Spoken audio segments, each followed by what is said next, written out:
And we are live in the present tense with Sam Stewart on 91.7 FM, WNJR Washington, and online at WNJR.org. What is going on, everyone? My name is Sam Stewart, back for the second episode of the present tense this week. And tonight, we've got a great guest on the show tonight. He's a great golfer and a great person as well. My guest on the show tonight returns to the studio after previously joining Season 5 of the present tense. Last year, he was an all-PAC first-team player and the first ever WNJ or PAC golfer to finish in the top 10 at the NCAA Championship. Everyone, welcome to the show tonight, Cade Patterson. Cade, how you doing tonight? I'm doing good. Thanks for having me, buddy. Well, I'm excited to have you back in the studio, man. And look, a lot of exciting things going on right now. WNJ Golf obviously had that exciting finish last year with you finishing in the top 10, the team in the PAC Championship. But how would you assess how this fall season went? You guys finished in first. You guys kind of pieced some stuff together, moving from the beginning to the fall towards the end. So how would you assess the fall? I think from a team standpoint, we did okay. You always want the lead to be bigger, but we're in a better spot than we were last year. We're up 2 instead of back however many we were last year. So I think in the team aspect, we're doing pretty good. We're heading in the right direction. Right, and up on Allegheny, it's a close fall season here, and obviously we wait to the end of the spring to see kind of the conclusion of the PAC.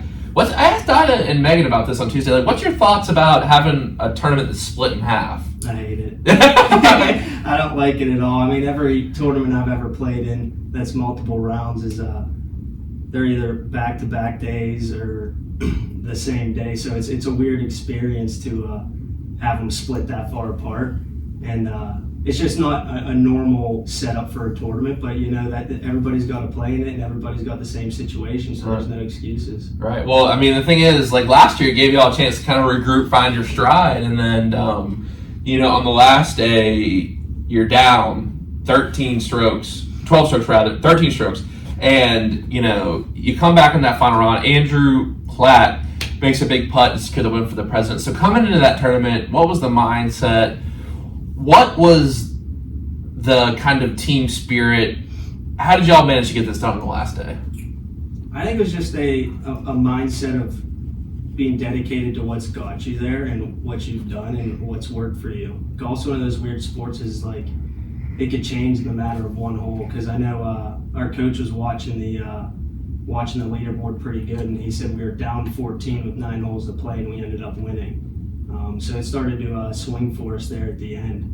We didn't really try to change much, just we knew we needed to make some shots back, so it might have been a little more, at least on my part, I played a little more aggressive on coming down the stretch. And I'm sure other members of the team did it as well. It was just a great team win. Everybody did their part. Everybody stepped up when they had to step up, and that's qualities you really like to have with people surrounding you on a team. Now, I think, golf's a sport a lot of people know about, but, they might not know what a term like aggressive means. So when you're being aggressive on the golf course, what does that mean when you're trying to come back from a deficit like this? Yeah, so being aggressive, it's essentially there's shots that are high percentage and shots that are low percentage. So say you're 220 yards away and you got to carry water and land it high and soft on the green, that's a real low percentage shot. But when you're getting your butt kicked like we were, you got to go for those shots, and those are the shots that kind of fell for us. I know I hit a couple really aggressive tee balls on some holes that I might have pulled a 3-iron or 3-wood if there was a lead and just hit it right to the dog leg, but I decided hitting a driver and hooking it around would give me a better opportunity to birdie the hole, and it ended up paying off on a few holes, which is always good. Now, that's awesome, the breakdown there. And I think I understood all the terms except dog leg. What's dog leg? Dog leg's essentially, so like the hole goes out, let's say 250 yards, then it turns left or right. Yeah. That's why it's called a dog leg. Yeah. If there's trees blocking you obviously can't go straight and cut the corner of the dog leg. You have to either move a golf ball in the air with the shape of the hole, or you got to lay up to the dog leg. So, have you seen the Robin Williams golf thing where he talks about golf? It's a comedy skit. I can't play it out here because there's a lot of cars. So we'll have to listen to it at the break. It's so funny. it just talks about kind of like the nature of golf and the terms, like a 2-minute comedy show. Oh, I think yeah. Doesn't he have like a British accent or something? Yeah, Scottish accent. Scottish It's so funny. Yeah. He's like talking about comparing all the sports. He's like, "You're gonna do it one time? No, you're gonna do it 18 times." Yeah. It's so funny. We'll have to watch it together. If you don't know what I'm talking about, go watch it. Robin Williams, RIP to a great one. One of the best comedians ever to do it. But I love that we're talking about the team aspect of here things, but I do want to talk about your performance a little bit in the NCAA tournament down in Kentucky. And you finished on the back nine with no bogeys and 4 birdies. So what was working well for you? I know in the article with the Tribune Live, you said that the putter was heating up for you. So how'd you kind of find that groove and make that big jump on the last day? Yeah, so the last day was a unique one. The first 9 holes, I was hitting it okay. I wasn't getting things to go down. Some breaks weren't falling my way, which is what happens in golf.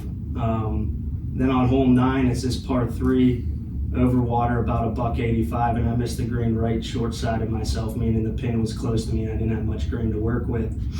And I didn't hit my best chip up there, and I gave myself about 15 feet. And I decided to get a little bit aggressive at the putt, take some breakout, put some steam behind it, because I was sick and tired of not making it. Just thought this is the best way to do it. And I buried the putt, and that was kind of a momentum changer. I mean, golf's one of those sports where it's like at any moment, the tides can turn and things can start falling for you, breaks can start going your way.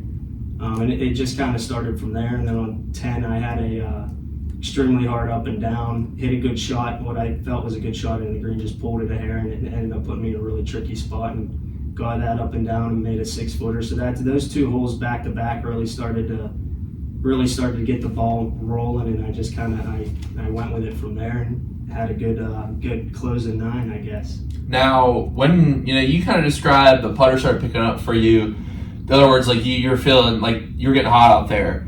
When other sports, maybe like shooting a basketball or throwing baseball, people know what it means to be hot. Like when you're feeling it in golf, what's that feeling like? Like what's going through your head? Is it nothing going through your head? Like, but when things are going right, because I know it's a sport where a lot of things can go wrong. Yeah. What's that feeling like when everything's going right, like it was that last day?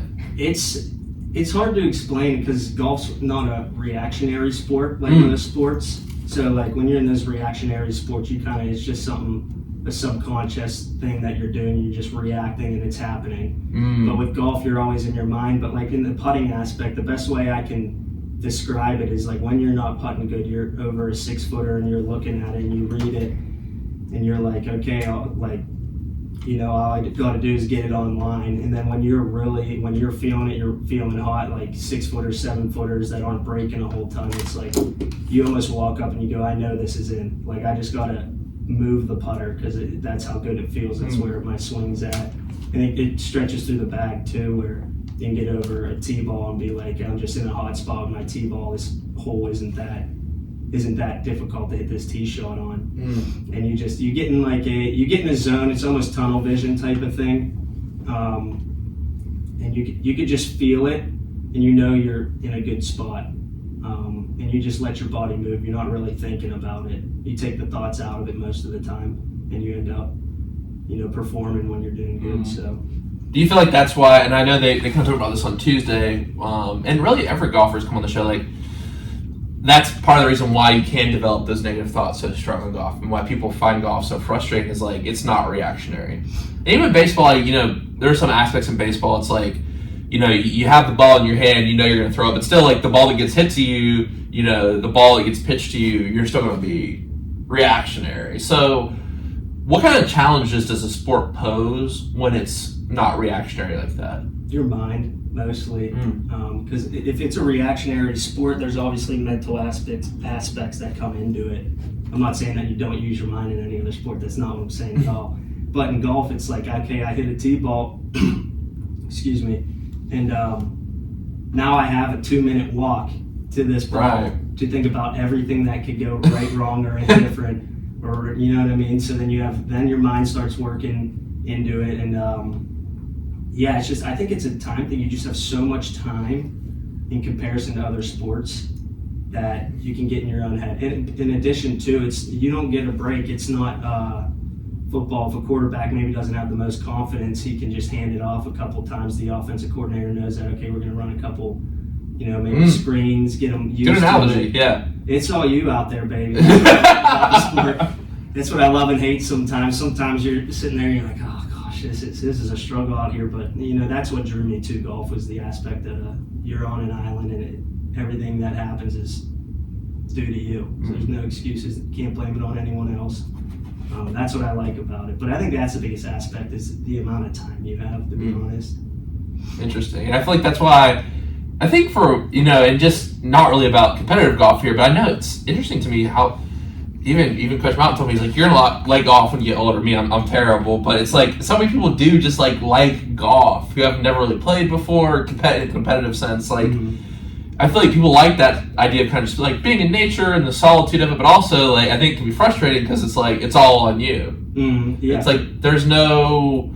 And even pickleball, which is also a sport that older people play, it's like, you got your partner, you know what I mean? But like, yeah, it's that aspect of, I feel like you go both ways, and that's why people love kind of spending time on the course, but also like, I see a lot of people getting frustrated at golf as well. Like, well, here's the thing: is if you don't have a lot of time, it's hard to get good at golf because there's so many different aspects that go into golf. With football, it's like, and I'm just saying football because I know the numbers, right? Football, it's a 100-yard field every single time. There's a 50-yard, there's a 40-yard, 30-yard, so on and so forth. Golf is totally different. Every swing you take, you probably haven't taken a swing that's the same. Every course you step on is going to be different.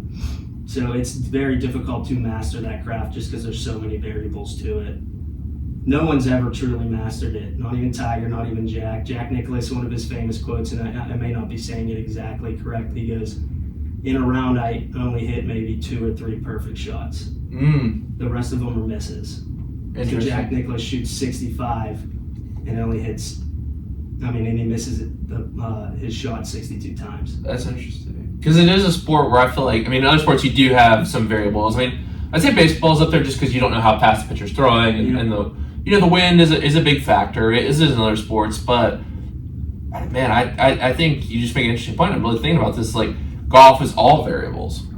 Yep. Everything's a variable. Every sport. Basketball, baseball, football. Right, defender's a variable, but you can practice. But you could there's only a certain amount of plays that happen in football, basketball, baseball. Like, you're gonna be able to see a pattern emerge. It's hard to see a pattern emerging. Like, you might putt. But from where? But how? It's going to be different on every single course around the country, around the world. Yeah. You know what I mean? Because in basketball, like, if you're a three-point shooter, there's only so many three-point shots you can take. Maybe it's like, and then step back sides. Maybe there's like 30 or 40 different options. But there's still a limited number of options. You know what I mean? Yeah. If that makes sense. Baseball, same thing. It's like, how many throws can you make from shortstop? Theoretically, like, I guess infinite. But realistically, before the runner gets there, like, how many throws can you make? But golf is different in that way. Yeah, golf's, let's say you hit it in the woods, right? Okay, now there's a stick behind your ball. Oh, wow. How are you gonna? So can you move the stick behind your ball? As long as it doesn't move the ball and you're not in a hazard. Okay, so what's a hazard for those people who don't? Hazard. And I think I've heard the term before, but just the actual definition of it. What's a hazard? Yeah, so a hazard is essentially an area of play on the course that is either marked with red or yellow lines, and a lot of times it's like water or things like that. And when you would go past that line into the hazard, some rules change, right? It used to be you couldn't touch your club to the ground at all. You could hit out of it, but in preparation for the shot, you couldn't take a practice. So a sand trap would be an example of this. Is that a hazard? Technically, no. There are rules to sand traps too, but hazards are marked, right? So there's red markings or yellow markings. I see. And those markings mean different things, but the rules change in hazards. You can't move loose impediments, which is a leaf, a stick, or rock. Can't move it to get out of the way of your golf ball. So things change. It's unbelievable the amount of variables that go. Interesting. I feel like a lot of people just don't know the little thing. I'm sure when people are playing with their buddies, they're just no one's looking, they just kick it, but an actual competitive. I support that too. Golf is frustrating as all get out, dude. And when I'm out with my buddies, dude, I'm not taking off my socks and shoes to go step in that creek and hit this ball out of the side. I'm not doing that. I'm picking that ball up and I'm putting it in the rough. And that's how me and my buddies play. We're out there to enjoy ourselves when I'm golfing with my friends, but So it's not enjoyable when you're playing competitive. it's a different enjoyment. It's a different That's enjoyment funny. for sure. You know what's funny is I always see those videos like those people like on TikTok, whatever, like Instagram Reels, or jumping off like backflipping in the water on a golf. Like, you know how disgusting that is? And all those chemicals in the grass. Some of it's bad. Like, why? I would never jump into a golf course. In South Carolina, you know what the problem is? A lot of golf courses, like, they have like gators and stuff. Florida too, like people live on golf courses. Like, you can't walk on the edge of the golf course. Like, you played down there before? South Carolina, Florida, remember? Yeah. So I used to live in Florida for a year and a half. Oh, really? I don't think we talked about that. Okay. Yeah, and I went to school at Eckerd in St. Petersburg, Florida. So I was down there a lot. You kind of get used to the gators. And me being me, you know, maybe a little off my rocker, I'd go mess with them a little bit.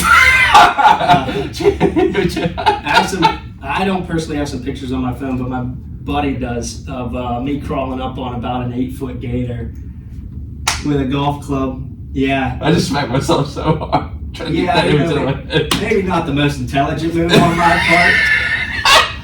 But yeah, so the little ones you can mess with pretty good though. They don't bother you. I don't know, man. You're a true Florida man, Cade Patterson. Yeah. True Florida man. I'll tell you what's scary though is like the home course I was at in Florida. We knew there were some big gators in the ponds, and you hit one close to the pond, and your back's turned to that pond.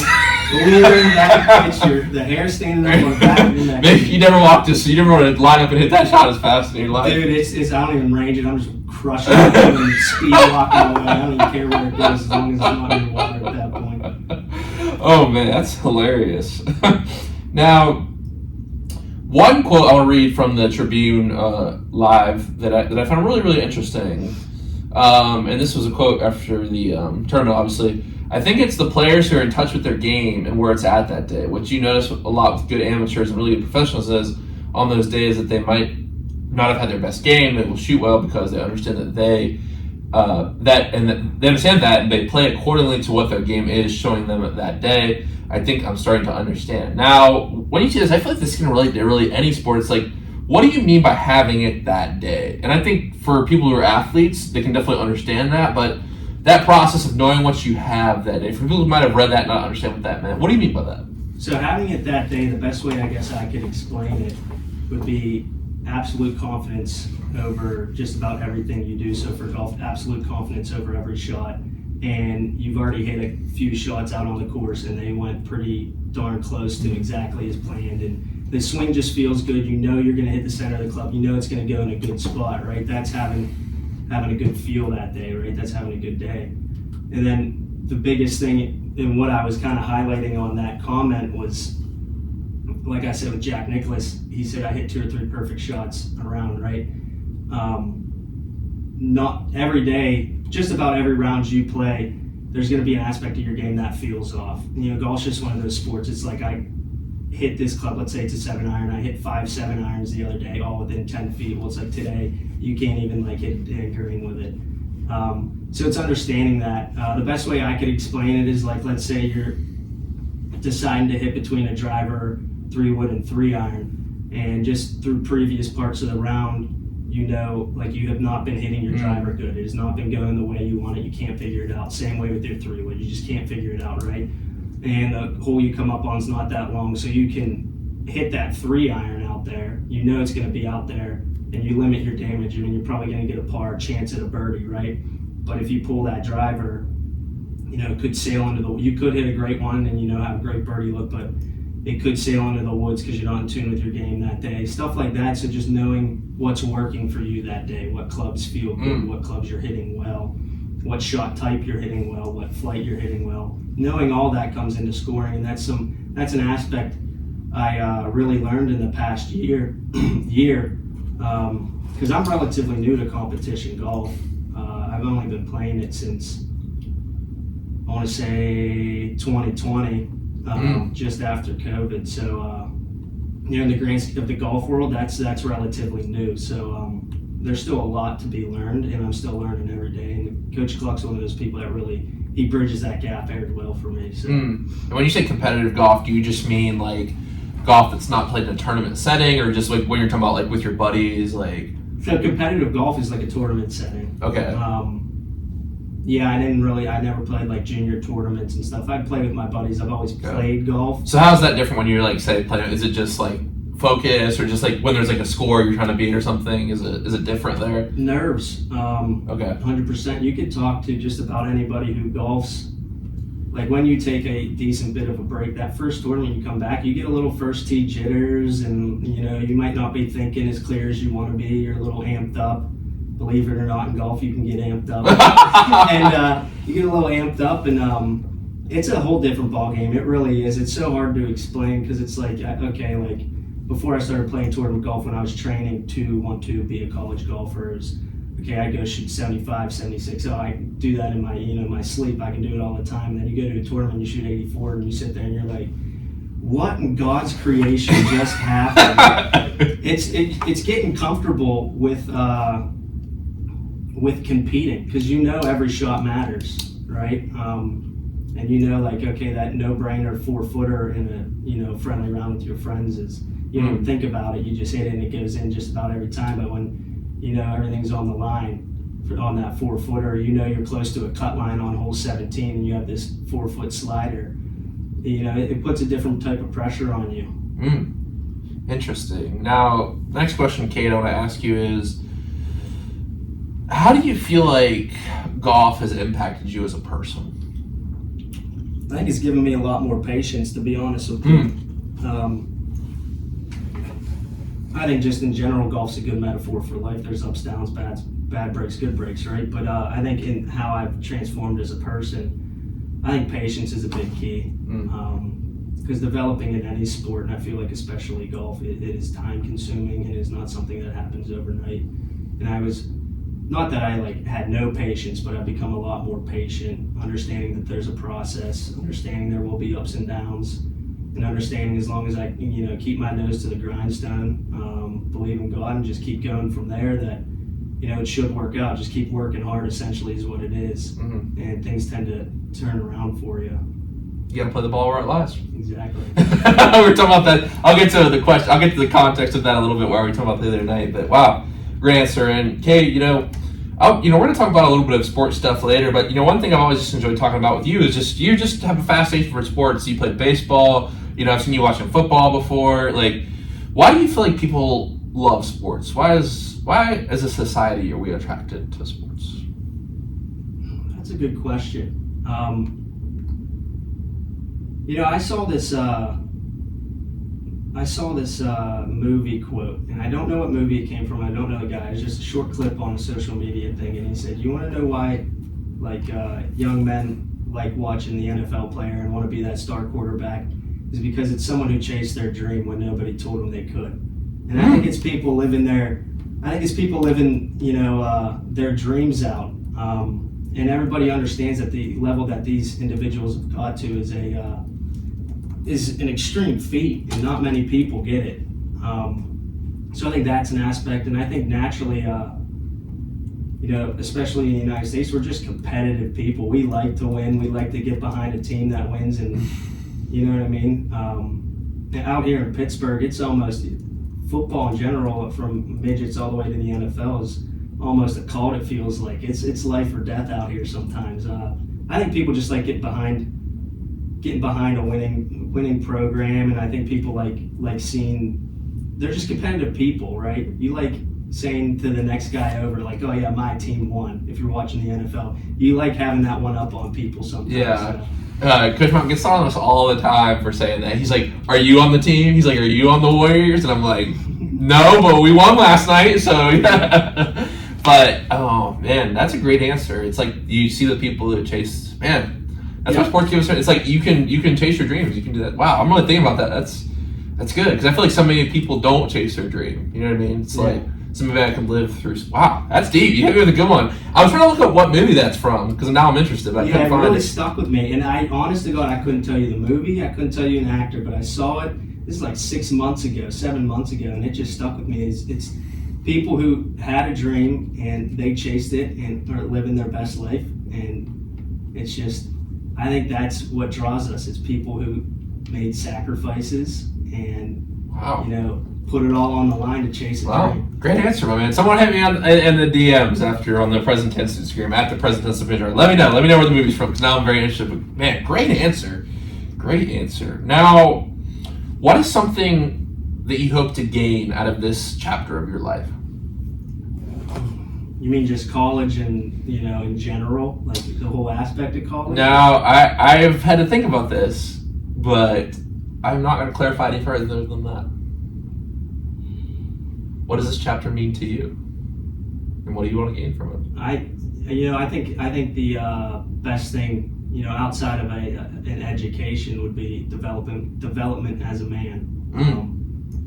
I think learning, how to stay organized, how to take care of business when business needs to be taken care of, how to bring others up around you, how to treat other people in social settings, private settings, everything like that. I think development of a person is probably an important thing that people don't necessarily think about, because essentially you're kind of out on your own here, but you're not out on your own. Like, you don't have mom and dad, necessarily being there at every step of the way for you. You get some freedom. Now, there are boundaries and everything. You don't have total freedom, which is probably a good thing. But I think its development as a human being is probably something that I really think is important. And you get those developed because it is a challenging setting. Yeah. Like, I think you develop as a human being. I've had so many conversations about this on here. It's like, from the challenge, you only, it's like saying what doesn't kill you makes you stronger. You have to go up that hill to find out about yourself. It's like the Martin Luther King quote. You learn about a man's character in times not of safety, but in times of danger. Like, you know what I mean? I think in college you're faced with a lot of challenges all at once. And not saying in the rest of your life you're not, because you certainly are. But I think maybe I got a couple of theories here. One, I think development has a lot to do with challenge and getting good people around you. So one, this is an interesting thing I found on Twitter, and Twitter's kind of just, or X is kind of like a crazy kind of place sometimes. It's good stuff sometimes. And what they're saying is they had this plan for a city and this like AI generated picture, and they're like, this looks like a college campus. And someone said, I think college, people say that's the best time in our lives because we have a community in college, and the architecture and the systems around you support that. You think about like the living areas, even the fact that you can just walk across the hall to someone you know. Like, you can't do that in an apartment in New York City or even Pittsburgh. Like, you're not going to be able to do that. You're not going to be able to sit at comms where there's people who met because they meet in comms. That's how I met a lot of people. You know what I mean? In that kind of general dining setting, like. College is a good place for a relationship, and then there's the challenges, because it's challenging being an athlete and having 4 classes a day, because you're having to pull from a lot of different parts of your brain. You're having to do a lot of different things, because it's not like in a job. You have 1 or 2 tasks in your job, maybe your economics or maybe your film. Like, you're just focused on film. Like right now, I got to do French next semester. I'm doing chemistry right now. I'm talking about philosophy at 2 o'clock, trying to make a film at 4 o'clock. It's so many different things, but the challenge and the amount of people that you have around you that you can kind of throw ideas off, learn new things from. That's the great opportunity of college, I think. And that's why so many people say it's the best time of their lives. And then one thing, I'll let you comment on this in a sec, is like the idea that sometimes athletes have depression after, we were talking about Las Vegas, where like a lot of athletes turn to gambling or drugs or alcohol, like professional athletes. Are really sad stories, because I think competition is a drug, and the way you get that team and the way that you get that development, those positive feelings from achieving and overcoming things, like when you are done with sports, like, how do you get that? You know what I mean? Yeah, that makes a lot of sense. And athletes do, suffer with depression. We all see these, like I said, these people living their dreams and this, that, and they kind of have to put on a facade, like, an organization wants you can't say certain things, this and that, or whatever it may be. You got to be a role model for individuals, young people, right? So you got to put on this facade that, not everything, that everything is okay. And I think another aspect too, and I was talking to my uncle about this. He's a member at Allegheny Country Club, and I actually got to meet Ben Roethlisberger up there, and he kind of, like, the first initial reaction with him is he kind of came off a little defensive. I was like, that's a little weird. Like, I was just saying, like, hey, congrats on retiring. Like, he came what did he say? And he's like, oh, like, okay, yeah, thanks. And then like you talk to him a little bit because it's more like you're more open to do that at this place because he's a member there too. And he came off a little defensive. And then once he understands you're not there to get something off of him or to gain from him, he opens up and he becomes just a normal guy. But you got to understand his whole life. Everybody who's talked to him for the most part has, wanted something from him, whether it's clout, wanted to get recognition on Ben's friend, whether it's, money down the line or... Yeah, do you want to come on the present tense? Yeah. Yeah, it's stuff like that where every way he turned, he had to be very cautious of, people's real agenda. And I could see how that aspect could be tiring. And to me, it makes sense. I've never lived it, so I don't know for sure. And I could have just totally... miscued on what it actually was, but to me that makes sense. Is like you are this big person, everybody wants to be around you, they want something from you. Interesting. Rather than being real people, and so I guess a lot of people run into that aspect. Yeah. Well, I think it's interesting. Like you've seen like a lot of fan kind of player interactions over sports in the past couple years, like people. Getting into it with fans. Or the NBA, obviously, like the courts, right there. The court's right there, and the fans are right there. Like, and it's like a couple of examples. Like one, people were like mad at KD for having this burner account. It's like, well, no, you want to defend yourself too. Like, I don't think you went about it the right way. It's like Russell Westbrook. People are just saying things like. I feel like sometimes people don't realize like the athletes are humans too. I'm just gonna say that. Yeah. They don't understand that like they're the same people as me and you. They're just in. KD, since he's 6 foot, 11, can jump through the roof and shoot a basketball from, a different satellite district. So like, it's unbelievable. Like they're really good at their profession, and it's a profession we idolize. And then they also they're humans. They see social media. They see the people saying messed up things about them. Right. Every TMZ reporter, every reporter needs, it's like almost no privacy for those people. Right. I feel like they almost have no ability to, just be normal. Right. And I think it's interesting we're getting this conversation because I feel like one thing that's interesting when you talk about podcasts, like, we're talking about just the idea of podcasting before the show a little bit, is like a lot of NBA players, NFL players, like that's what Michael Parsons has one now, Travis Hunter for Colorado, and you go listen to what they have to say for the game. Baseball as well. I think one thing that's interesting is like in the new media, there's kind of like this critique back against the old media where it's like, they don't like to criticize players there, and like there's like this debate is criticizing players wrong. I think at the pro level, like players have to be able to take some criticism. You know what I mean? Like, because you're getting paid millions of dollars to try to win championships. Like someone saying, I think there's a difference between critiquing someone's performance, like critiquing if they're a good person or not. Yeah. I don't know if you saw the Chris Broussard clip where he was talking about James Harden. It kind of blew up.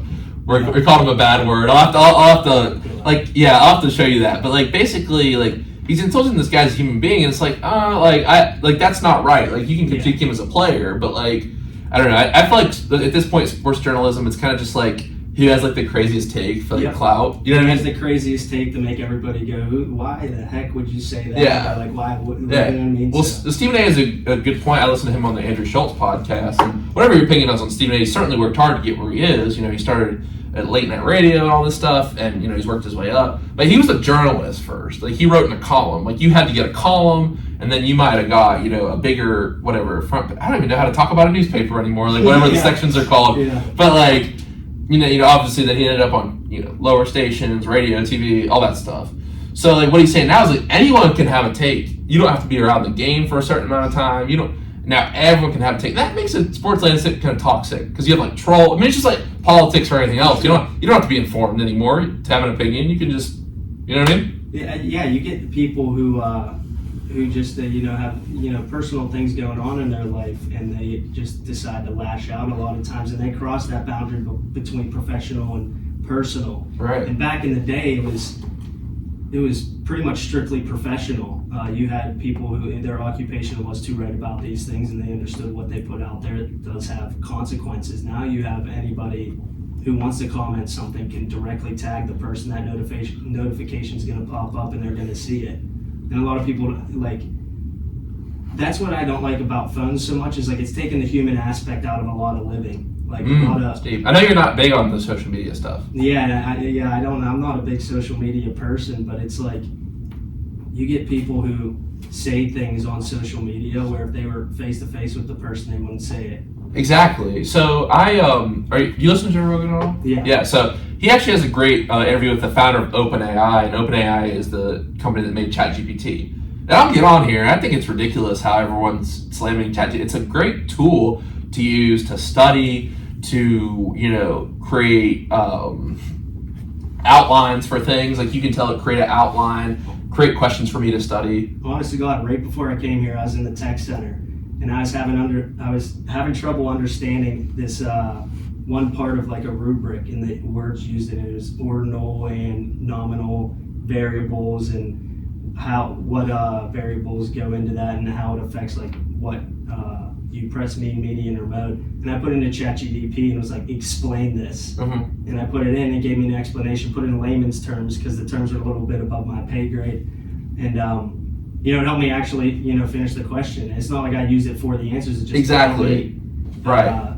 Further clarify. Right. And myself. I'm not gonna say who last night, but someone told me I'll say it. My girlfriend came in and she was like, oh yeah, you're trying to learn about this particular like subject. I was looking up a subject that was talked about in the paper and trying to get some background. And she goes like, it's gonna kill your like ability to think. And I think what the guy said in the interview, just summarizing, is like that's happened throughout history. Like when people started writing things down, in ancient Mesopotamia, they're like, oh, that's gonna make you lazy. When the printing press came out and books, people were like, oh, books are gonna attract you. TV, video games, you know what I mean? Yeah, it's the same way. It's in everything. Ever since the first person drew a painting on a cave wall, technology has built up to this point. Like, there's never like, there's like era, people say there's enlightenment.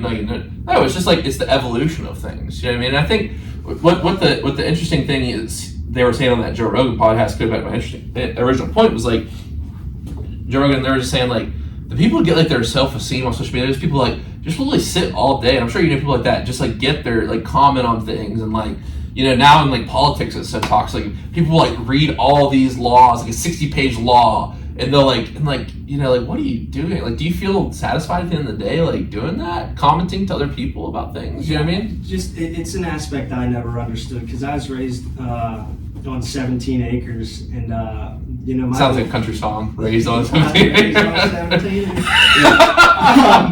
I was raised on 17 acres with farms all around me, and I didn't have a console I never really had a console. I had a console for 2 months when I was like 14, but my dad never let me really have a console. He never really let me have a phone until I got into 8th and 9th grade.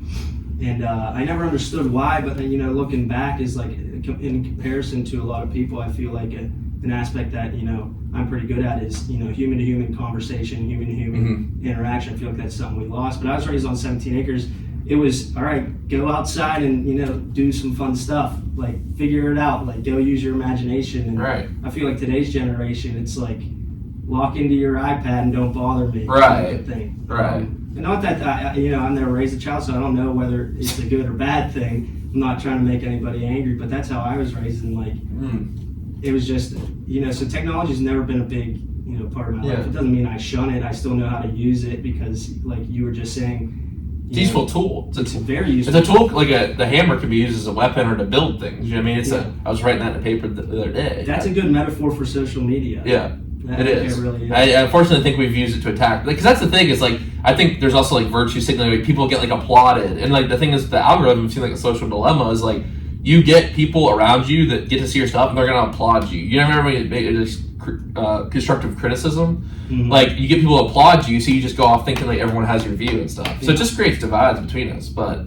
that's a really interesting conversation. We'll have to talk some more about this at a different point. Like just the idea of social media, because we're like the first generation that's really like struggle with it, and then the next ones after us. Jeez, I mean, that's their whole life. They know nothing else. Yeah. Like I have a 7 and a 9-year-old cousin, and my 7-year-old cousin. He's so smart for his age, but he knows how to work an iPad and a phone better than I do in some aspects.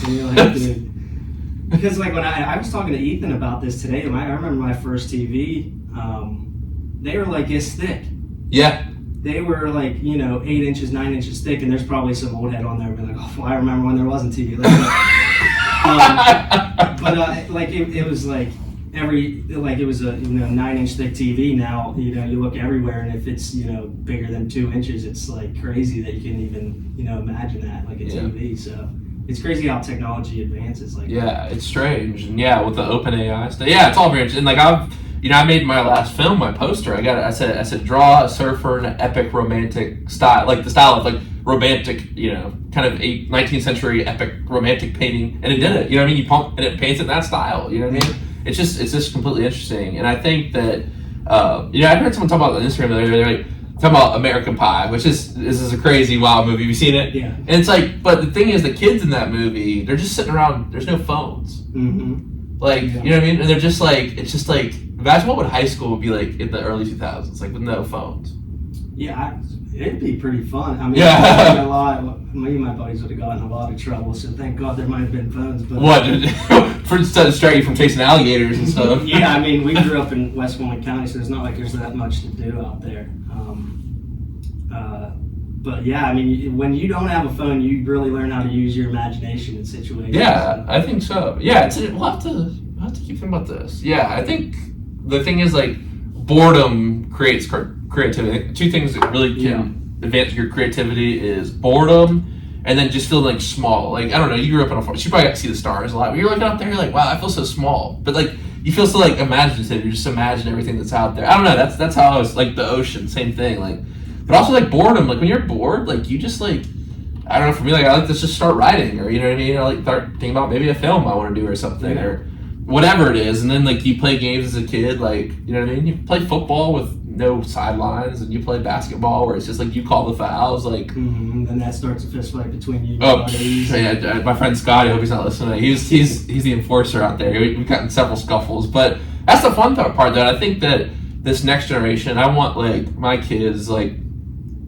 I mean, organized sports are good, but I think when you go out with a group of kids and learn to just play sports, like, there's been a lot of philosophers that have said, like, that's how you learn the rules of society, that's how you learn to interact with other people, is like, when you don't have a ref out there, I mean, you've been there, like, when you play with kids football, like, you don't have all the rules, but you work to say, okay, that's the tree, and that's like, you know what I mean, you learn to make rules. Yeah, for sure. And I think with the social media aspect, we were talking about what people post is like, when learning to make rules, it's kind of like, when you don't have a phone. I remember when I was younger, you almost learn to, your friend group and who you hang around with, you almost learn to govern yourself. Like exactly. Some of the stuff like I see on social media people say about other individuals, I'm like, if I would have said that to somebody face to face when I was younger, that's how you get the crap because I grew up, most of my friends have had older siblings, older brothers, and they'd straighten you out sometimes. It was nothing crazy, and it was no problem at all, but you learn how to how to act. You know what I mean? And I think one thing you said earlier that I wanted to touch on is like the idea you just wouldn't, like, when we're sitting here right now. This is really the very similar conversation I had in that Joe Rogan episode. Is like when you're sitting interacting like this, like I see your expression, I see how you're gonna react to things. Like versus on social media, you don't see how someone's gonna react, and you just like you can keep sending things and type really harmful things. Versus like if you saw someone's face and you saw they're a human being, like. It's just different. I think that's just a way of interacting with people. It's just different. I think like I think it's like if I would say something that might toe that line between hurtful, disrespectful to you, I could see you right now and know that it bothers you. And being your friend and being someone who my goal is never to hurt someone in life, right? I can tell that conversation, the way that conversation is going, maybe not the best way, so I refrain from doing it. But or you're gonna reframe the way you say things. Yeah, you may reframe it, right? But on social media, you have no idea how that actually affects someone and whether your intentions are purely evil when you want to get a reaction out of them or not. Like, you don't know how it truly is affecting them. Wow. Awesome point, man. Great conversation. I didn't think we were going to be talking about this tonight, but I really love that we got into this stuff. It's always fun to talk about kind of the way we've grown up and the differences in new generations and things. And my next question for you, Cade, is what is something in your life that you're proud of? Something that I'm proud of. I'd say, this is a development more recently. I'm proud of,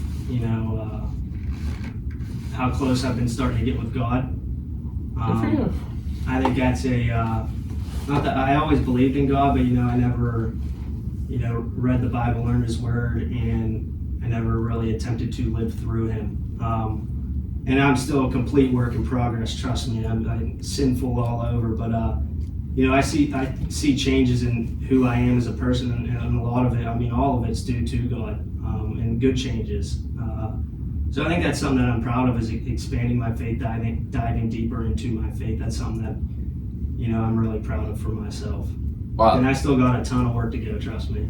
Well, that's awesome. Thank you for sharing that. And if your life were a book or a movie, what would it be titled?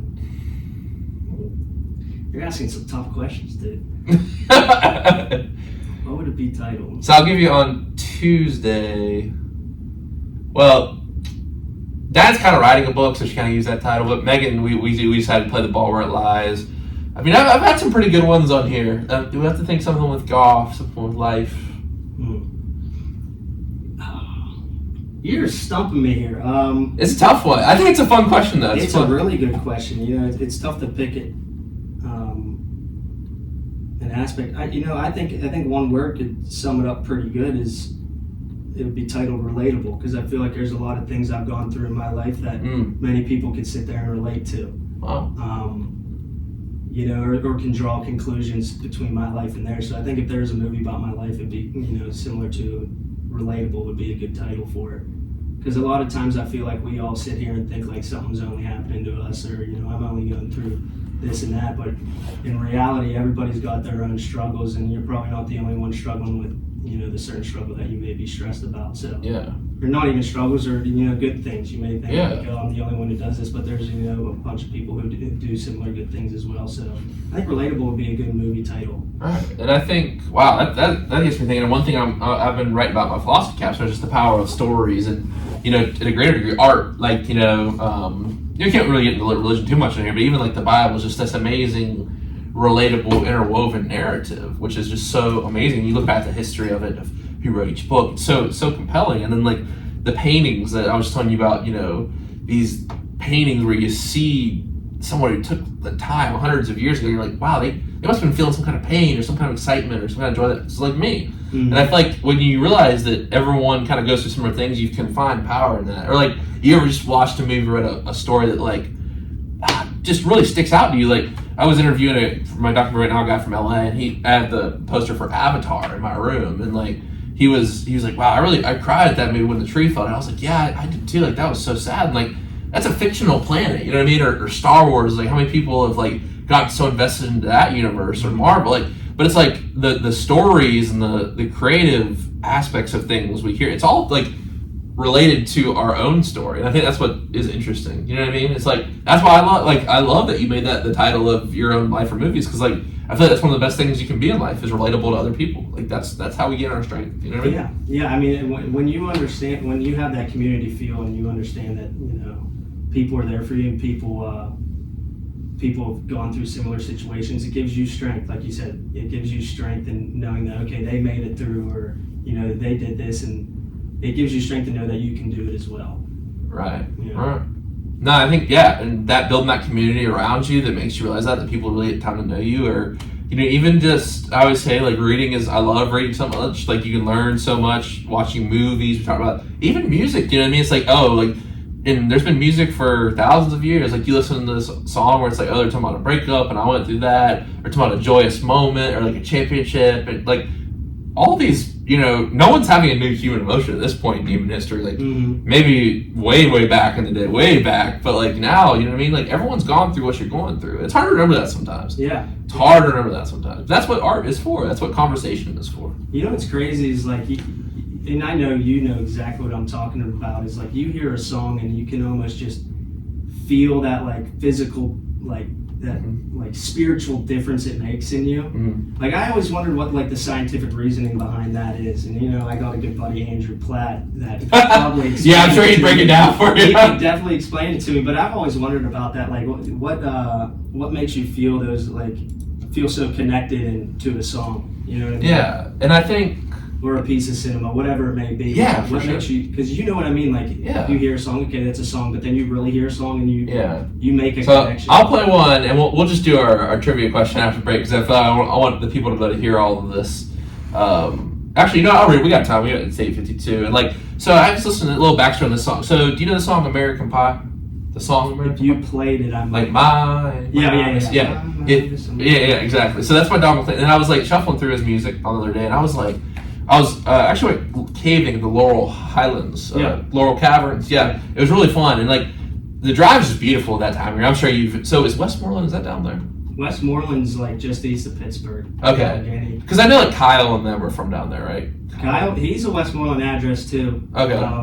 Westmoreland from here is like northeast. Okay, I guess. Gotta work on my Pittsburgh, my Yinzer geography. But so anyway, I'm driving through. It's just beautiful this time of year around here, and I heard this song come on, Vincent, Don McLean, and it's actually about Vincent Van Gogh. Don McLean read a book about. I don't know if you know much about Vincent Van Gogh. He had this really crazy life, cut off one of his own ears. Yeah, I was gonna say, isn't he the dude chopped off one? Yeah, but he's like obviously one of the best painters of all time. Like, and he read this book and then he wrote this song about it. And then it was really interesting is Tupac was a fan of this song, and when he was dying, he wanted this song on while he was about to pass away. So this is the last song Tupac listened to. It's just like a beautiful guitar song, beautiful singing. So we'll play it in a second. It's a great kind of way to sum up our conversation about art and movies here. But I'm going to ask you trivia, and of course you get to it, answer it after the break. Get some time to think about it. So, which golf course has hosted the most PGA championships all time? We'll get your answer after the break. This is the present tense with Sam Stewart and Naomi put something at WNJ Washington online, WNJR.org. That was really good. Yeah, that was a really good conversation. Yeah, it was good. It steered away from golf too, which was pretty. Yeah, no, hey, wherever it goes, right? Yeah, dude, that's what I like about it. Is like you're not rigorous with, you know what I mean? No, I love natural feel. Yeah, I love just, and I think that's where kind of someone like Rogan has influenced me. He's very just like he'll go on.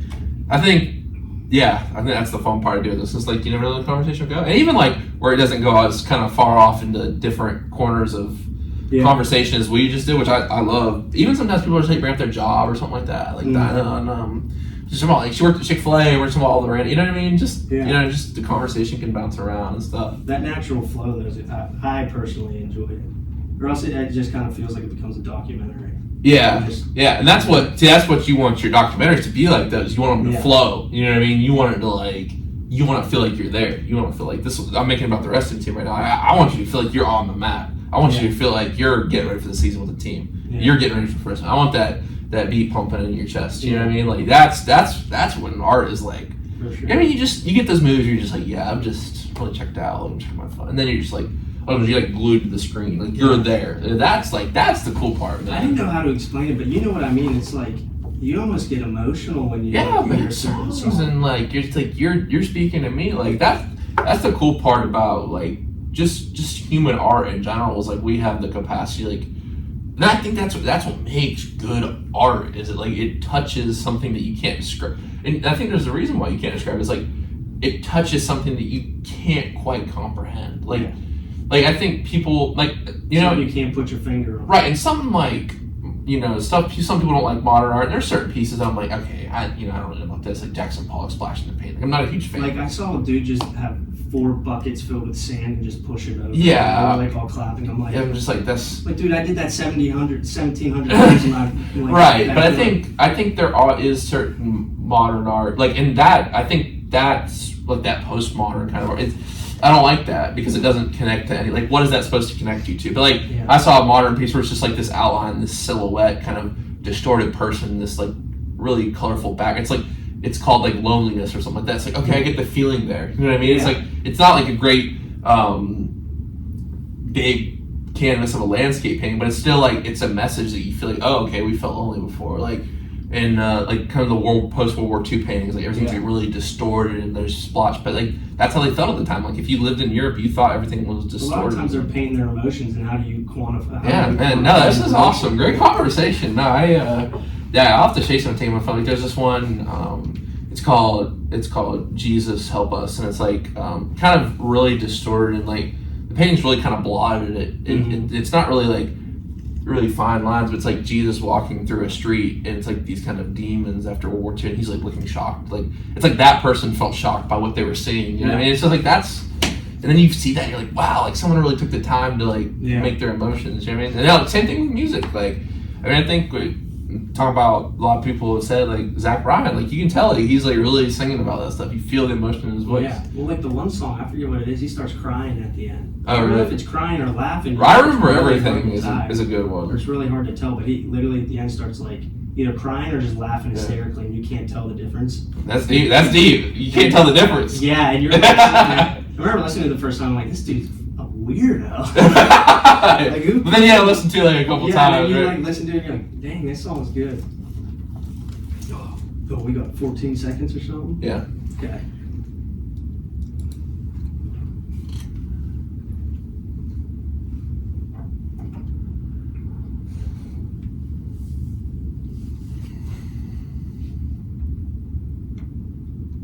We're back in the present tense with Sam Stewart, 91.7 FM, WNJR Washington, and online at WNJR.org. Today we're talking with golfer Cade Patterson, and before the break we asked Cade his trivia question, and it is, which course has hosted the most PGA championships ever? Honestly, because we just got into a deep conversation I didn't think about it, so give me a second. Okay. We'll talk about our deep conversation in a second a little bit too. Most PGA championships. Oh, golly. I don't know. We'll go with Shinnecock. I'm sorry, that's incorrect. It's actually Southern Hills. So, I think I might have known that. In Oklahoma. Oh, yeah, that makes sense. Southern Hills, yeah. Yeah, I didn't know that before the year. So. I'm not real great with the golf trivia. Really? To be honest with you. No, not really. You know who's like crazy with that is Colin Robinson. I can see that. Yeah, he's just like. I can see him being good. Him and Juan were always big on the. Have you ever followed what's going on with the LIV? Not really. So like they're trying. I just read a little bit of it. Like they're trying to merge now, but like now they're trying to get bought out. All I'm saying is like I think the Saudis have more money than they want to know what to do with, and it's kind of crazy right now because like they still haven't technically formed yet. There's some legal stuff going on that prevent it, and I don't know. But the thing is, they don't have to take the PGA in. Like they were doing fine on their own. Like it's really interesting what happened. Like we had the soccer guys on a couple weeks ago, and it's like you see Messi like. Did you know he's actually, if the Riverhounds would have won a couple weeks ago, apparently, Messi would have been in Pittsburgh? Did you know that? Well, I knew Messi's over in the States, and I don't know the reason why, but I knew, and I was like, I thought maybe it was because he started to hit, like, I don't follow soccer at all. No, I don't either. So I thought maybe he was like, all right, he started to, like, get, well, they're both old. They're both too old and washed up. But the thing is, he's still, like, in the MLS. Like, he's still, like, the best player in the league. Yeah. So Ronaldo went into the Saudi league, and he got paid, like, $300 million or something like that. But Messi, like, I think what Messi realizes, like, the power of, like, the star power of American celebrity is, like no one's gonna watch Cristiano Ronaldo's games. Like if you're in Miami, like people are gonna come. When he goes to New York, people are gonna watch. Come to. Hey, can you imagine if he would have came to Pittsburgh? How much those tickets would have been in that? Have you seen the Riverhound Stadium? Yeah, I've been there. Yeah. Okay, it's small. Yeah. Can you imagine how tickets? Oh, they've been through the roof. Yeah, it's supply and demand. They know they have. But you just watch one of the greatest players of all time. So it's interesting though. You know, one thing I want to ask you to get to the golf segment is like, did you play this summer? I saw you were gonna try to do some amateur tournaments. Like, what was your summer like in terms of playing? Because I'm sure a lot of people don't know, like, for college golf, like, a lot of people know pro. Like, so pro and amateur, like, what's kind of the distinctions there? Like, what kind of events were you playing in the summer? So I was playing in some opens and some amateurs, amateur tournaments. So what's the difference between those two? Yeah, essentially an open is, it's open to all levels of golf. So you can be an amateur or you can be a professional, and then amateur is just strictly amateur. So I played in the state am, couldn't do the state open due to injury.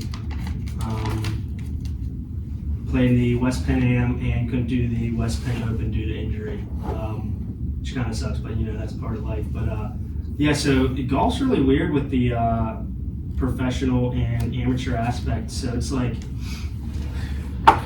you are an amateur when you start golfing, but theoretically, if I wanted to go start playing pro events, all I got to say is I am now a professional. Okay. All right, and then I can enter into professional events, right? Then there's a different type of professional, which is a PGA teaching professional, which is where you get a card. It's an organization. Is that a Q card, or is that different? Something different? No, I've heard the term Q card before. Q card would probably be like your Q school card. So it's I mean, I can go on forever about golf, but yeah, there's a couple different levels of pro. There's PGA teaching pro, which then you do become pro. You can only enter pro tournaments, but then you also get certified by the Professional Golf Association to you know, be in their organization and stuff like that. It's almost like a resume builder. Like, I'm a PGA teaching pro if you want to go try to get a job in the golf industry. But yeah, that's what makes it weird. Like this NIL stuff, there's some weird questions about especially in golf, because the transition is so, you don't have to be drafted, so to speak. Yeah, there's no draft. Now they do have a player program that's helping college kids go straight to the PGA Tour, but with golf it's always been you're an amateur and then you can just say you're pro, And then the NCAA, obviously, you got to be an amateur to play. And there's some rules to playing amateur golf. Like if I accept, I think it's over like $250, then I instantly turn pro, like from winnings of a tournament. Interesting. So the aspect is like, are these NIL deals like paying these kids for their performance on the course? And then now that they're over the $250 threshold, does the PGA come in and say, now you're a professional, you lose your amateur status? And then when that happens, then you can't play NCAA golf. Interesting. Yeah, so I was at that, I was at your guys' golf outing, and I was talking to Mountain, and he goes, yeah, he's like, just for precautionary reasons, he's like, if you would win something here, he goes, you're not allowed to take it. He's like, interesting. We don't want to have that issue. And I was like, I totally understand. I'm here to just support you guys and have some fun. I mean, everybody's my buddy on the baseball team, but it's a weird, sticky situation they're in right Interesting. now. Did you get to see Mountain's golf game at all? No, I didn't. I just saw him real quick in the beginning, and then it was a rainy day out there, so I had my head down trying to stay dry. Okay. Yeah. Oh, yeah. That's right. It was. Was that over Thanksgiving break? No, that was the day that our football team played Carnegie. I don't know how I remember that, but it was the weekend. Yeah, it was. Yeah, it was cold. It was cold. It was cold and rainy. Yeah. And I was with the Lutz brothers. They were having some fun out there.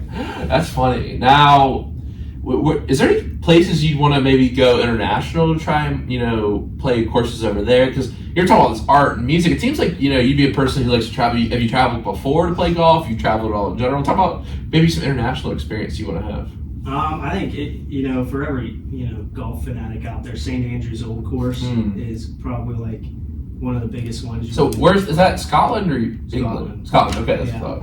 And it's like essentially is like, they call it the Old Course because it's like the oldest course, like in comparison to all the American courses that major events have been played at. Right. And it's been, I don't know, it's just one of those iconic courses. There's St. Andrews, Pebble Beach, Augusta.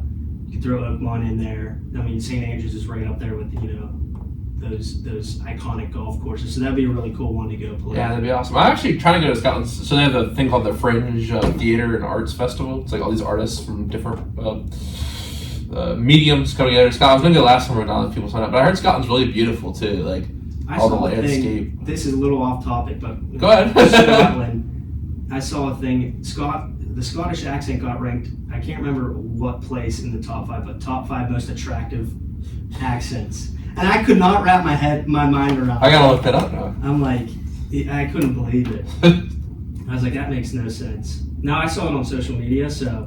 There you go. We just had that whole conversation here. Who knows if it's even true? You're in the Matrix, man. I'm in the Matrix. So it says, watchmojo.com was attractive. Italian, Spanish, French, Brazilian, Portuguese, Irish is 5. Yeah, maybe it was Irish. I may have messed that up. It's funny. Sorry. I wouldn't. No, you're good. I'm sure the Scottish people would be offended though. I mean, even Irish too. It's like, really? You couldn't find another better one? Well, the thing is, like, I talked to Dr. Wolf came on here. He's part Irish, and he wrote 50 philosophies of language book and 50 essays on language book, and like, just talking like. And I went to Australia this summer. It's like I just like could not understand what they were saying. Like sometimes I would. They're just like, get out up there, mate, outside, and they're waiting petted, and I'm like, what? Yeah, I used to have a Mr. Cuthbert was a teacher straight from Scotland in our high school. He was like 9th or 10th grade. And half the time it sounded like he was grunting. You didn't know what was being said. It was so hard to take notes in his class because he'd just be like ripping it off, and you're like, I don't think any of that. I don't think those are real words. It's funny because we were walking around with someone. He goes, "Oh, you heard that guy's British?" And we're like. It just sounds Australian, British. There's like little different. And then so you have like Australian, British, South African too. All kind of sound similar. But yeah, I love the accent. We had a guy come up from Canada. He's like, I used to ride long lefts back in '77, man. This like 90-year-old dude is awesome. Yeah. But I think you actually played some of the courses in Australia. It's beautiful. I don't even know if I could tell you a course in Australia, to be honest with you. There's just some really beautiful ones near the water and stuff. Yeah, the water's so blue over there. But. Yeah, that's really cool. Scotland, that'd be awesome. I'd love to go see. Yeah, have you seen Braveheart? It's just so random. Yeah, so you should watch. Have you seen The King? No. I'm sorry, The Outlaw King. It's about William Wallace. William Wallace gets portrayed by Robert the Bruce at the end, and then they say like, oh, okay, well, Robert the Bruce actually came back. So this movie actually goes into that part because this movie starts off with like outlaw king Robert Bruce is like about to kneel down for the English crown. And like, he starts to say, "Oh, this isn't right. This isn't right." So it's about the actual him coming back around because they kind of just like history kind of goes out the window a little bit in that movie. Yeah. What do you call it? What was it? The Braveheart.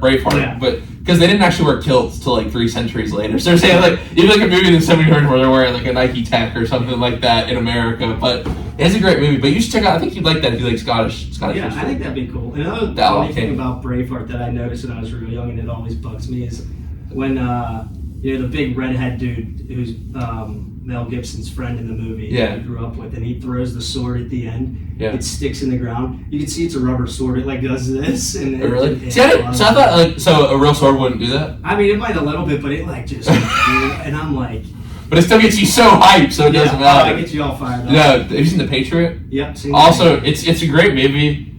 Also, like super historically inaccurate. And usually, I love history. I'm a history buff. Like I love to know the true story behind it and everything. Like I just watched this one. Have you seen Kingdom of Heaven? There's been like a lot of things about. It's like that guy with the mask who's the king. I've seen like the clips. Yeah. So it's about the Crusades and like he's like that guy with the mask. He's like a good king. He's trying to like hold everything together in the Middle East. Like.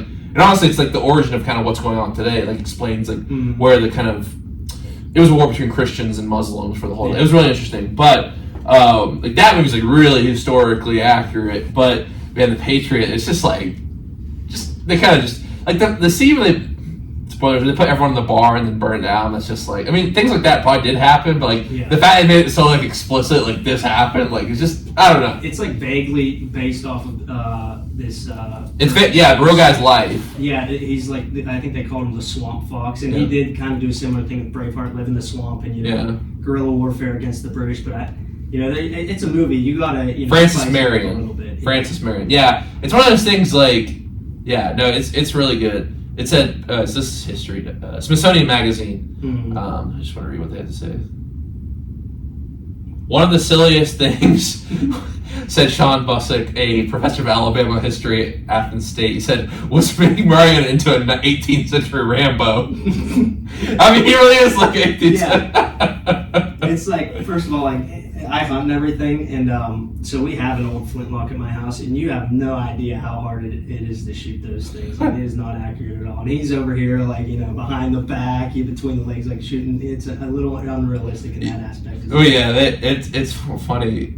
I'm just reading this article now, but like definitely the battles were real and stuff. But yeah, the fact that like he throws it, like pulls out two. I mean, the fact that he never misses. I mean, aim small, miss small, but. Yeah, it only goes so far. Yeah.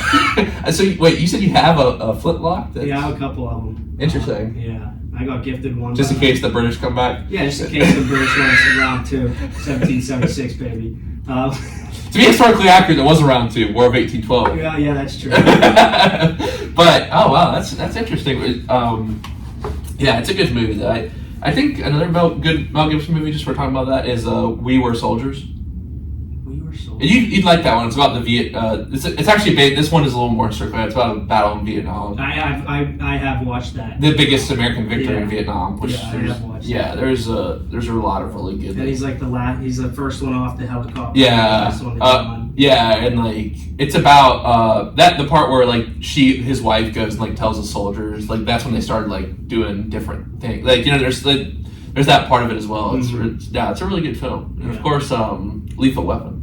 You seen that? No, dude, I'm not a movie guy. To be honest. Really? I'm not gonna lie, you were dropping movies. I was like, all right, we're gonna get into this. I mean, you can. I'm honestly like super impressed that you're like talking about art, like super like stuff.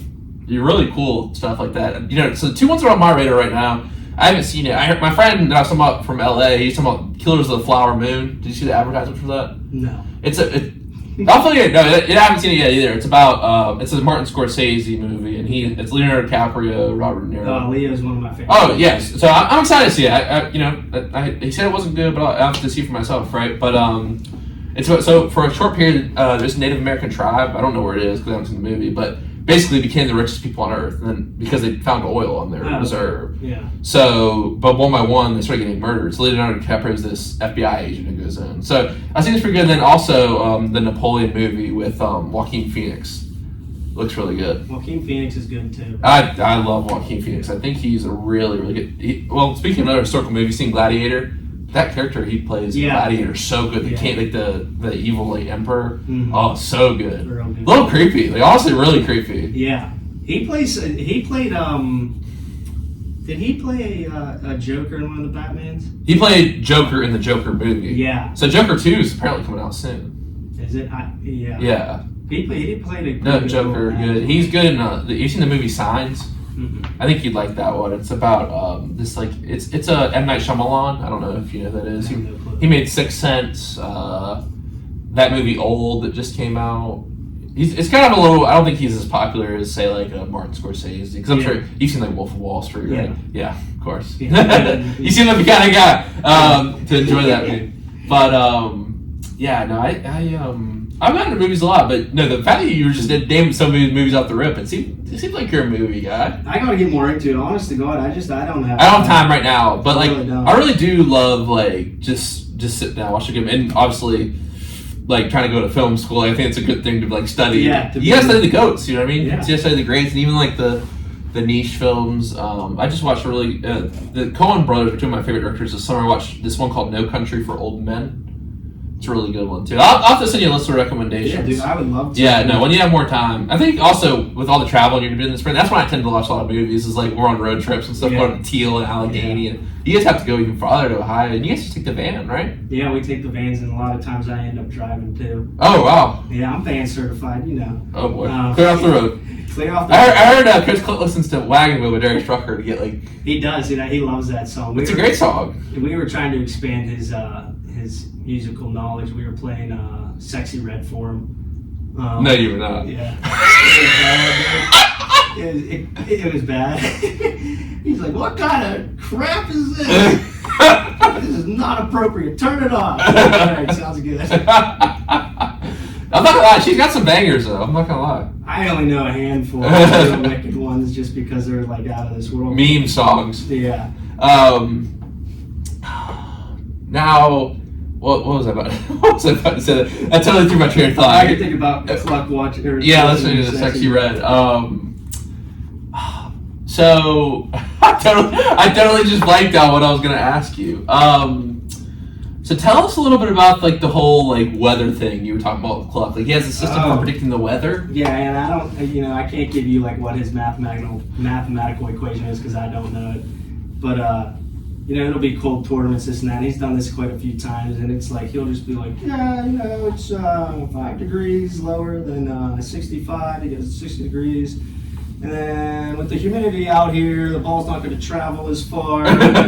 He goes and do this high and low pressure stuff. And then he gives you he spits out like a super specific number, like 4.2, and you're like, it'll travel 4.2 yards more or less than it normally does, and you're like, that can't be real. And then you get out on the course and you hit a couple shots and you might step one off and you're like, well, my pitching wedge just went 4 yards shorter than what it normally does, and it's weird. And I told you before, you want to talk to somebody who knows everything there is to know about golf, it's him. That man is unbelievable with every aspect of it too. It's his livelihood, obviously. He's a professional golf coach for a living, so he does need to know it, but he knows it to an extent that almost makes me sick, and I love golf.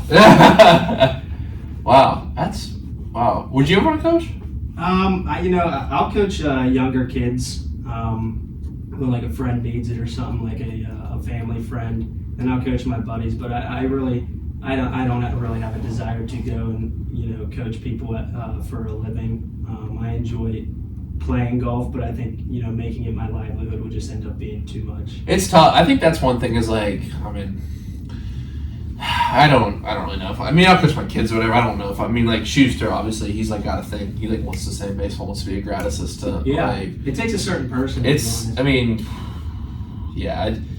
I do love baseball, but it's just, especially being a baseball manager, I feel like it's in the same way that a golf coach really, and there's so many parallels, and you play both between the sports, but a golf coach, I feel like once the round starts, it's not like they're calling plays. Mm-mm. You know what I mean? Baseball coach, yes, we do have plays, but it's once a year, twice a year, maybe they get used, and the manager kind of just he sets the lineup and kind of trains you to your best ability. Yeah, kind of like a chess master. You're just taking it out, moving a piece here, piece there. But like besides that, it's like the coach can't hit the ball for you. The coach can't call a play to make you get the ball better. Like football, the run game's not working, so the coach is big in football. You know what I mean? Basketball, ski, you change up the defense, put in a sub like that. Like baseball's not even that many subs. You know what I mean? Do you watch the World Series at all? Yeah, Texas put a beating on there. Yeah, they did. Couple. I like Texas. Really, yeah, a couple of stats maybe just to read out here a little bit. Like, I mean, I feel like I'm not gonna lie, the World Series viewership was down this year. It was the Rangers and I could not care less who won. I hate to say it, like it's just what's the story? I just don't like the Phillies. I was glad they lost. Yeah, dude, I hate the Phillies, dude. The fans are so annoying around here. Yeah, I know. And I think Pittsburgh fans are annoying. I mean, I don't doubt it. You're a Steelers fan, aren't you? I'm a Steelers fan. So let's go ahead and check the score. We'll talk about that in a sec. But I just want to read up. Corey Seager and Reggie Jackson are the only players to win the MVP, World Series MVP with 2 different teams. Bruce Bochy, 6th manager to win at least 4 World Series titles, joining Joe McCarthy, Casey Stengel, and Connie Mack. That's pretty good company there. Mm-hmm. He's won 4 World Series 4 and against the same franchise. Because remember, the Giants in 2010 beat the Rangers. Oh, yeah. So he's won it against and for the Rangers. Dude, that's a throwback. We were young during that. Well, there was like a period there with the Giants. They're not great now. But like up until like 2000. They won like every other year. Yeah, 12. They had Lincecum and Posey. Exactly. And then here's a crazy kind of stat. The Rangers lost 102 games in 2021, making them the 13th to win a World Series within 2 years of a 100-loss season. Only 1969 Mets and 1914 Braves. But wait, here's something even crazier. Is that the Rangers finished 68-94 last season. That's the worst record in a season before winning the MLB World Series. They turned around quick. They spent the money. I mean, and the thing is, they signed Scherzer. You got to go out and they really stuck it to is the Mets. The Mets. But yeah, it was really fun to see Nathan Eovaldi. And the thing is, the thing about the game last night is the Rangers got no hit through 6 innings. I know. The pitcher for Arizona, he was nailing, dude. It's man, it's an interesting thing when you have a World Series like that, like kind of a championship series. Like it's like are you an NBA fan at all? I'm not really. Right. I know. Well, you obviously knew about KD, so I mean, obviously, the Nuggets versus the Heat, I was just like, it's an awesome. Because even the casual fans running for the finals, you know what I mean? Yeah, the Nuggets kind of came out of nowhere, like they're almost irrelevant. I mean, I think they were always like in the years of the Warriors were dominant, and the Suns when it was like the Warriors and Suns and Rockets every year, it's like they would lose to one of those teams really quick. And then the thing is they just built. I think we'll get into this a little bit in a couple weeks. We have the basketball guys. It's like they have the super teams over. Like the best teams have a foundation. Like even like. The only reason the Lakers have been doing decent is because they signed a couple decent players, but really, like, look, they're making a 41-year-old man be the best player on their team. Like, AD is not good anymore, or hasn't been good for quite some time. I mean, he'll bounce back, but like, obviously every year LeBron's gonna take less minutes. Then you got a 41-year-old man carrying your team. It's like that's just not a good strategy. But anyway, I feel like we just need like an exciting championship in football here. I mean, because. The last couple of championships, I feel like, I don't know. Like, the Chiefs for the Eagles was pretty exciting. Yeah, Chiefs and Eagles. But NBA, MLB, like, you know what I mean? Like, I feel like when you don't have those teams, like, with the storylines, you know what I mean? I hate to say it. I mean, I'm not the biggest fan of those teams, so I didn't really, care too much who won this World Series. Yeah, I mean, I really didn't care. But I'd say I probably rooted for the Rangers, just because... It all comes down to, like, once I don't really care about a team, it all comes down to the state they're from. I'm like, I like Texas. Arizona, so Texas is who I want to win. But, yeah, I mean, those are kind of like not lower class teams, but they're not as teams. They don't have the hit. So, like, the thing is, like, with they don't have the fan base. Yeah, exactly. Let's take the NBA for example, just because I think you had teams over there. I mean, maybe even the MLB, because if you have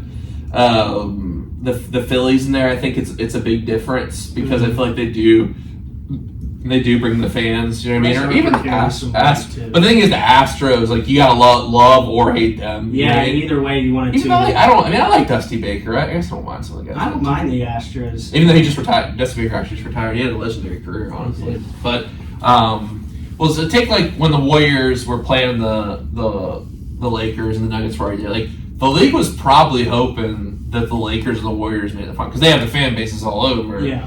And then on the Eastern side, you got like the stories with him. And Miami does have a good storyline, with Butler and everything. But like You know what I mean? It's just interesting, like, kind of I don't want to say, like, the teams with the fan base. Like, those are teams have, like, but, like, it's like the Steelers. Think about the Steelers. They have people everywhere. Yeah. Like, if the Steelers make the Super Bowl, you know the numbers are going to go up.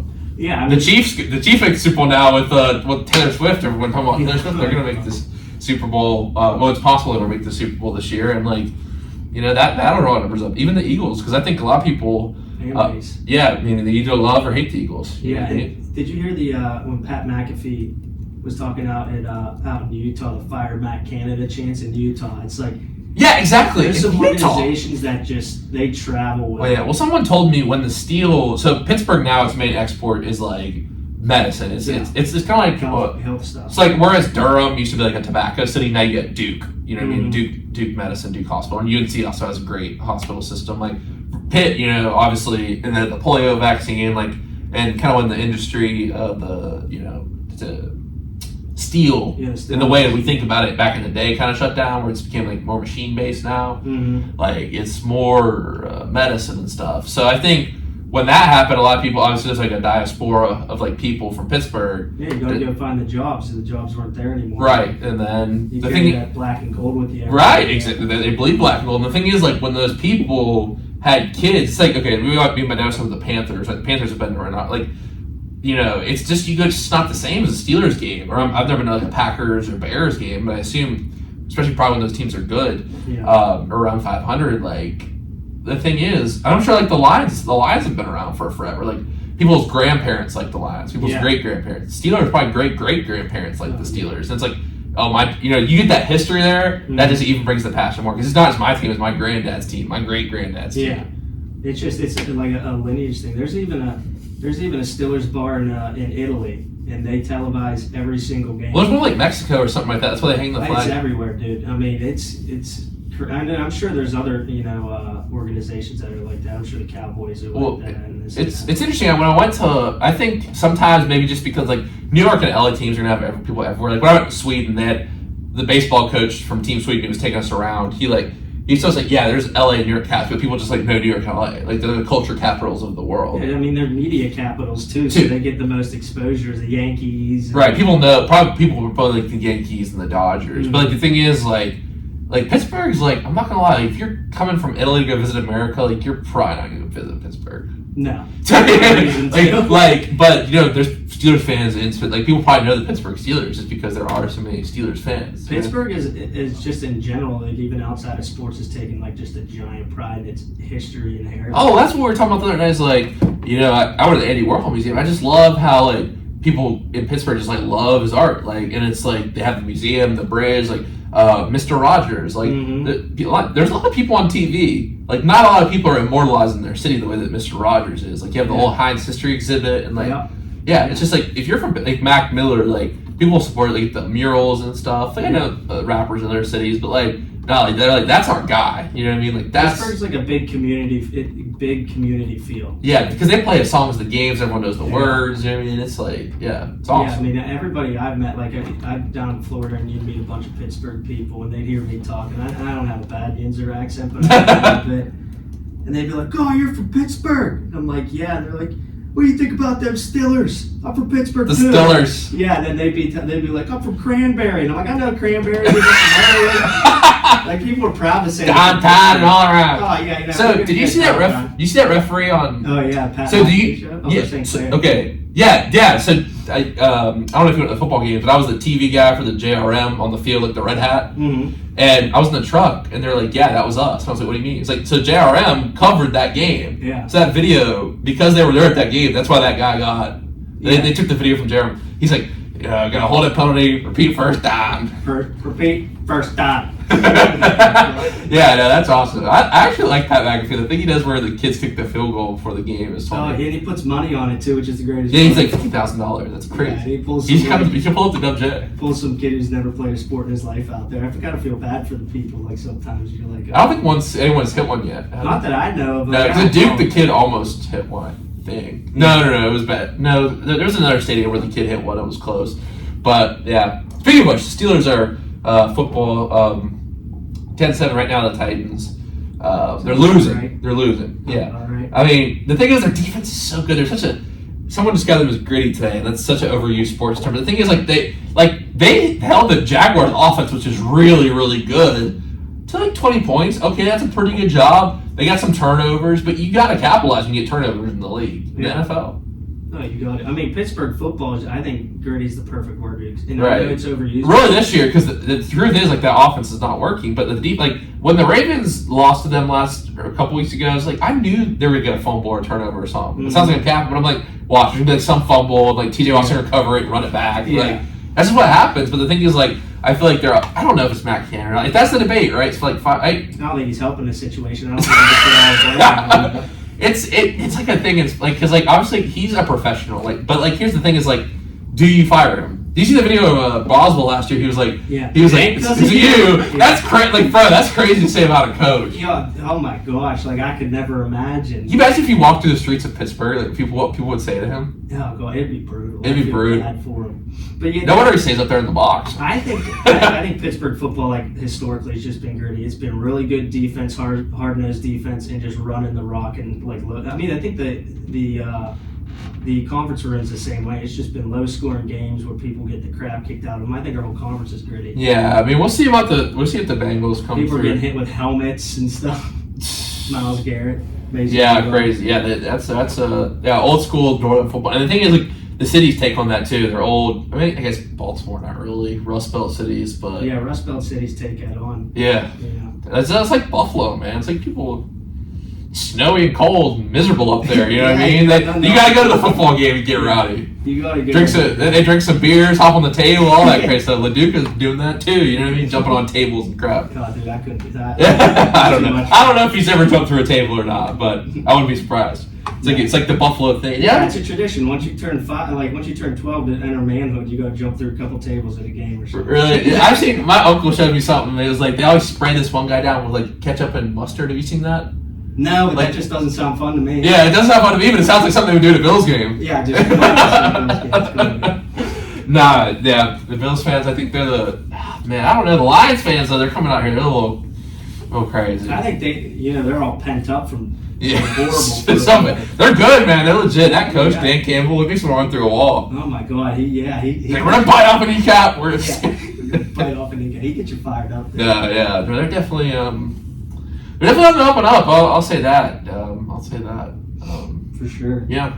All right, man. This has been a really fun show. I just realized we're just at time right now, so we got to wrap this thing up. And I'll go ahead and give us a quote of the day for the day. It goes with some of our conversation we've gone. It's from Sir Edmund Hillary, and it is not the mountain we conquer, but ourselves. It's a pretty good one. It's a good one I saw on social media the other day. So it might never matter. I like it. It can be good for a few things. Always good to find a good quote on there. But yeah, for sure. I think I don't know. I feel like I don't even have to say that. I feel like I'm still contemplating myself. It is not the mountain we conquer, but ourselves. And Cade, thank you so much for coming on the show tonight. Listen, man, it's been a great time. It's been good getting to know you. I think we might have some plans maybe for the end of this year that we're working on. So maybe you'll be on the show one more time. We'll have to see. But once again, thank you for coming on. Thank you, buddy. I appreciate it. All right, everyone. We'll be back next Tuesday night and Thursday night for a full week of episodes. Don't have the guests yet, but we'll get it figured out, get it posted Sunday night. Everyone have a great night. Remember to live in the present tense. Wow, great show.